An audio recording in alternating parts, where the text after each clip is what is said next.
The rise of China is scary for a good reason. First of all, it's a communist regime, and communists have killed more people on the face of this earth than all the wars, religious conflicts and diseases put together. Just take example of Joseph Stalin. Under his rule, more than 2 crore people were killed. However, they are all not bad.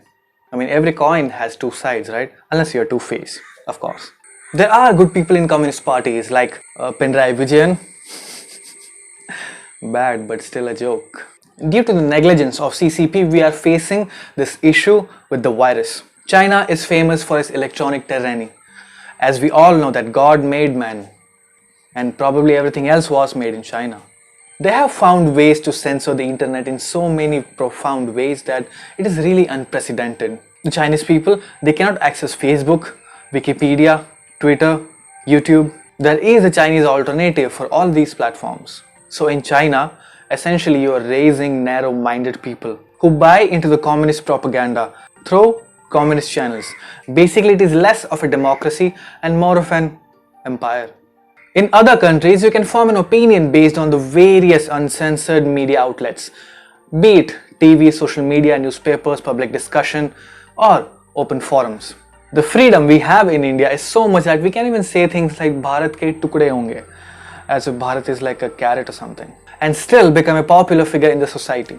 But that's another matter entirely, we'll talk about that later. Not to forget, my point is Chinese are very good at controlling information. Most of the Chinese people don't even know about the Tiananmen Democracy March and the protest which led to many deaths. The Chinese army shot their own people by the command of the CCP, and this incident is not even taught in schools.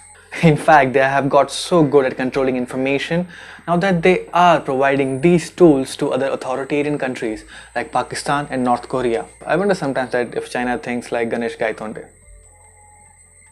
China, being a communist country, soon learned that their socio-economic principles were ridiculous and that they will not increase their GDP in any way by following those principles. This fact has been proved by multiple universities and economists. So, they had to come up with an idea to increase their GDP using capitalism and a free market economy. But also China had to hide it from their own people and show everyone that the growth of China is the result of communist principles. When China announced that it was going to approach its policies differently and bring market reforms, and the Chinese people thought it will get better in future, and maybe China will become a democratic country. At least that was the theory. But they did not realize it was It's a fugazi, it's a wazi, it's a woozy, it's a fairy dust. It doesn't exist. It's never landed. It is no matter. It's not on the elemental chart. It's not fucking real. Right? Right. But the Chinese Communist Party has failed its citizens, as always.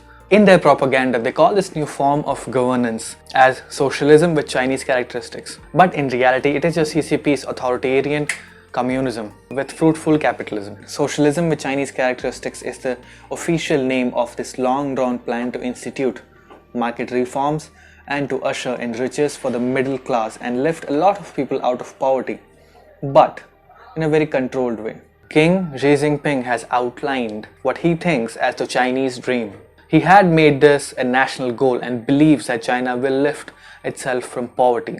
But the current generation of Chinese people will have to make sacrifices so that the future generations will live in wealth. It is about building a strong China, and implicitly, at the same time, CCP stays in the power. A lot of people after hearing this are like,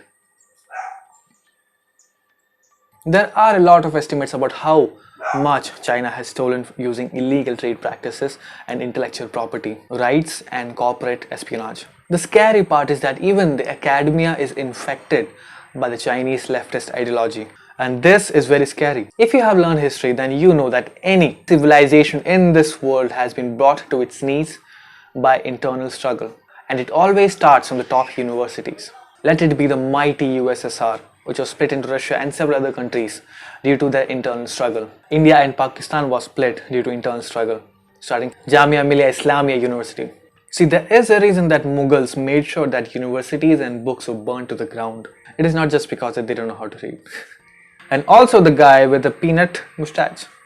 Yeah, his name is Hitler, and he's famous for burning books in Berlin 1933. And he's also famous for a lot of other things, we all know that. By the way, the only books which should be burnt are from this guy, Durjoy Datta. He writes about the romantic lives of young Indians, and we all know what that means. And his books like Of Course I Love You, ... till I find someone better. You were my crush, ... till you said you loved me. Now that you're rich, ... let's fall in love. She broke up, I didn't, ... I just kissed someone else. And Wish I Could Tell. I mean, seriously, wish I could tell you how shitty your books are. And the most common thing in all these books are not the romantic lives of young Indians. Can you guess? It's the ... And that's because probably you're also made in China. Anyways, let's get back. When our army general says that we're fighting a 2.5 front war, it means we're fighting with Pakistan on the left, China on the right. But along with it, we're also fighting this leftist urban Naxals, who are an internal national security threat and which can destabilize India and its democracy. Army people will fight with bullets, but common people like us also have to fight this battle too. And the weapon is? We must spend our money wisely and must not give it to the Chinese, who will in turn harm us. Initially, we launched a campaign of ban everything China concerning the app section, and now India has banned 59 applications from China. Now to move on, what we can do next? We can boycott anything made in China. Now, it's a difficult proposition, but it is not as difficult as standing at the border with a life at stake. You must feel privileged to serve your country in any way possible. That does not mean that you have to go topless or naked like Poonam Pandey for India. I mean, that's thermometer breaking patriotism. We have something more subtle for you. We have created a list of Chinese products and its alternatives, so you can make an informed choice while you're purchasing your products. Those people who already have a Chinese product, any electronic devices, you don't have to feel regretful. I mean, who's gonna ask you to throw it just right now? It's a very long-term plan. The idea is that the next device replacement that you have should be Indian, or at least will not be China. But if you provide it to the Indian economy, that's well and good. And we have a task for you. Once you saw the list, you might have realized that there are not many brands or companies that we have listed out, and that's because look around yourself inside the house and find out the origin of that product or that particular company. How, you might ask? Just like how the entire population does it. Google it. Thank you for watching. Namaste.